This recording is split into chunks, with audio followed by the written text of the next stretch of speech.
ছাত্র জনতার আন্দোলনে রাজধানীর চানখারপুল এলাকায় মুহুর্মুহু গুলি ছুড়েছিলেন পুলিশের কনস্টেবল সুজন হোসেন। সেদিন এলাকাটিতে প্রাণ হারান অন্তত ৭ জন। সেই ঘটনায় হওয়া মামলায় সুজনকে গ্রেপ্তার দেখিয়ে কারাগারে পাঠিয়ে দিয়েছে আন্তর্জাতিক অপরাধ ট্রাইব্যুনাল। রবিবার দুপুরে আদেশ দেওয়া হয়। আগামী ২৩ ফেব্রুয়ারির মধ্যে মামলার তদন্ত শেষ করে প্রতিবেদন দেওয়ার নির্দেশও দিয়েছেন আদালত। ৫ আগস্ট বেলা ১১টা আওয়ামী ফ্যাসিস্ট সরকার পতনের এক দফা দাবিতে আন্দোলনকারীদের উপর মুহুর্মুহু গুলি চালায় আইনশৃঙ্খলা বাহিনীর সদস্যরা।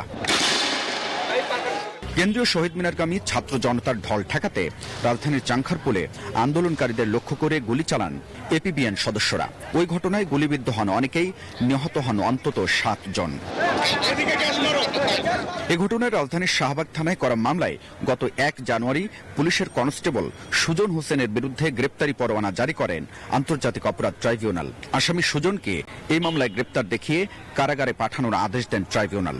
শাহবাগ থানার মামলায় গ্রেপ্তার করা হয়েছিল। পরবর্তীতে আমরা ১/১/২০২৫ তারিখে প্রোডাকশন ওয়ারেন্ট ইস্যু করার জন্য অ্যাপ্লিকেশন দিয়েছিলাম। মাননীয় ট্রাইব্যুনাল সেটা মঞ্জুর করেছিলেন এবং সে মতে আজকে কনস্টেবল সুজন হাজির হয়েছে এবং ট্রাইব্যুনাল তাকে কারাগারে পাঠানোর নির্দেশ দিয়েছেন।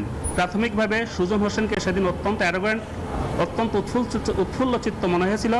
প্রসিকিউশন জানায়, চানখারপুলের ঘটনায় আরও যারা জড়িত তাদেরও আইনের আওতায় আনা হবে। আমরা বাকিদেরকে আইডেন্টিফাই করার চেষ্টা করছি এবং ভিডিওটা আমাদের কাছে সংরক্ষিত আছে। শিগগিরই আমরা আইডেন্টিফাই করার পরে আইও রিপোর্টের প্রেক্ষিতে আইও এই কাজটা অগ্রগতি চালাচ্ছেন, চেষ্টা করছেন। গ্রেপ্তারের পিটিশন আমাদেরকে দিলে আমরা তখন এটাকে।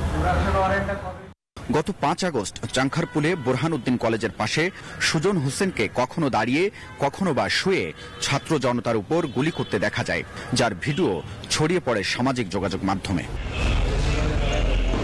হাবিবুল ইসলাম হাবিব, নিউজ 24, ঢাকা।